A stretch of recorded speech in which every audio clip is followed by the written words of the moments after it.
Hi, this is David Anderson. I'm pleased to present the first in a series of case studies on China's complete contempt for the fundamental right of freedom of religion or belief. The suffering inflicted by the Chinese government on the Uyghur people has been the subject of international condemnation and recently a topic of particular interest at the Subcommittee on International Human Rights. The regime's use and recent legalization of re-education camps is one of the most alarming attacks on freedom of religion or belief in the world today.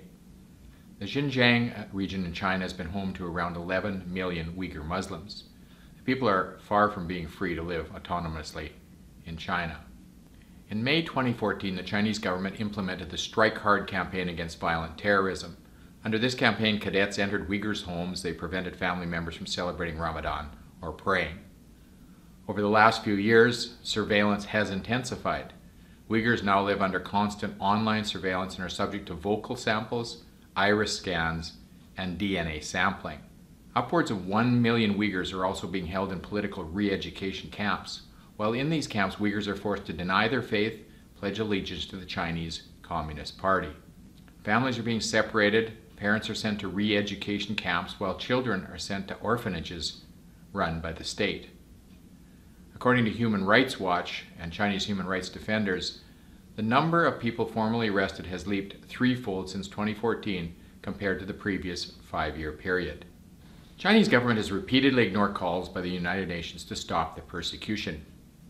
Its own ambassador to the United States denied wrongdoing by the Chinese. However, Xinjiang authorities have now openly admitted to the operation of these camps by brazenly legalizing, quote, the carrying out of anti-extremist ideological education, psychological and behavior correction to promote thought transformation of trainees.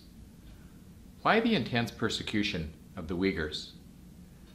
President Xi's sinicization of religion demands conformity to the Communist Party rule at all costs.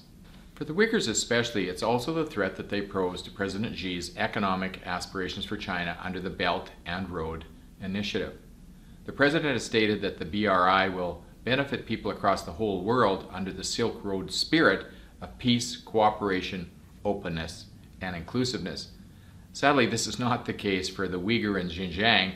Aspirations to turn Xinjiang into a hub for inter-Eurasian connectivity are being accomplished through systematic eradication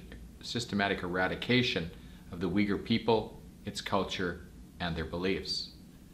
Recent testimony at the Canadian Subcommittee on International Human Rights from Mehmet Tota, a member of the Uyghur Canadian Society, confirmed that China is now sealing off the entire region, cutting off communication in and out, building hundreds of concentration camps that hold millions of Uyghurs without any charges or any terms of release. A Human Rights Watch report reveals reasons in which Uyghurs could be detained. The HRW interviewed 58 Uyghurs who'd been detained or knew others who had, but had since fled Xinjiang. The list is long. Some examples include owning a tent, speaking with someone abroad, praying, or listening to religious lectures. Anyone found doing these things can be detained. We call on the Chinese government to stop the mass persecution of Uyghurs in Xinjiang. We call on the Canadian government to take a strong stand against the human rights abuses of Uyghurs in Xinjiang. We call on the Canadian government to take every step possible to raise awareness of the issue and to hold the Chinese government to account. We need to ask ourselves an important question. How contrary to international norms does the Chinese government have to be to affect the Canada-China relationship, one supposedly based on trust and mutual benefit? At what point and how bad does a country have to be before Canada declares it's not interested in being involved in the Chinese markets?